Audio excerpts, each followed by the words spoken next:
ఈ ఒక్క వాక్యం విషయంలో నాయకుడు ఎవరయ్యా? ఈ వాక్యం విషయంలో స్వయం ప్రతిపత్తి కలిగిన దైవజనుడు ఎవరయ్యా అంటే పెద్ద విమానం ఎక్కి దిగిన దైవజనుడు కాదు. అర్థమవుతుందా? ఈ వాక్యము ఎవరికి ముందు తెలుసు? క్రొత్త నిబంధన విషయాలు, క్రొత్త నిబంధన సిద్ధాంతాలు, క్రొత్త నిబంధన కార్యాలు మొట్టమొదటిగా ఎవరి ద్వారా బయలుపరచబడ్డాయి అంటే గలతీ పత్రిక 1వ అధ్యాయము 11వ వచనం అనుకుంటా. చదువుతారా సహోదరులారా? నేను మీకు ప్రకటించుచున్న ఈ సువార్త మనుష్యుని యొక్క ఆలోచన ప్రకారమైనది కాదు అని మీకు తెలియజెప్పుచున్నాను.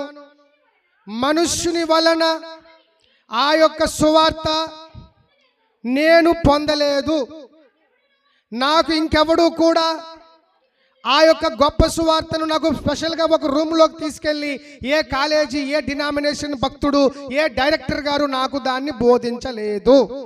కానీ లిసన్ దిస్ వర్డ్, యేసుక్రీస్తు అనే అవతార పురుషుడు నాకు స్వయంగా దమస్కు రోడ్డు దగ్గర ఆ యొక్క రోడ్డు మీద నన్ను పడేసి గొప్ప వెలుగులో నాకు ప్రత్యక్షమై ఈ సువార్త, ఈ సిద్ధాంతము నాకు బోధించవలన, నాకు బయలుపరచుట వలన నాకు తెలిసిపోయింది.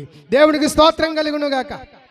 పౌలుకు అనుగ్రహించబడిన సువార్త, లిసన్, పౌలుకు దేవుడు చూపించిన సువార్త మనుష్యుని యోచన పౌలుకు బయలుపరచలేదు. అంటే ఇప్పుడు వాక్యం మీద స్వయం ప్రతిపత్తి కలిగిన దైవజనుడు ఎవడైనా ఉన్నాడా అంటే మోషే కాదు, అబ్రహాము కాదు, ఇస్సాకు కాదు, యాకోబు కాదు, సొలొమోను కాదు, సమూయేలు కాదు, ఆమోసు కాదు, యెషయా కాదు, ఇర్మియా కాదు, ఎవరూ కాదు.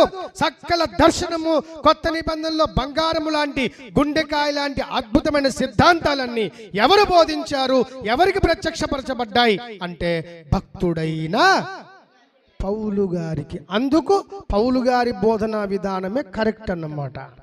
అందుకే అపోస్తులైన పౌలు గారు ఏం బోధించారో మిగిలిన శిష్యులందరూ కూడా అదే బోధించడానికి దేవుడు అనుగ్రహించాడు. దేవునికి స్తోత్రం కలుగునుగాక.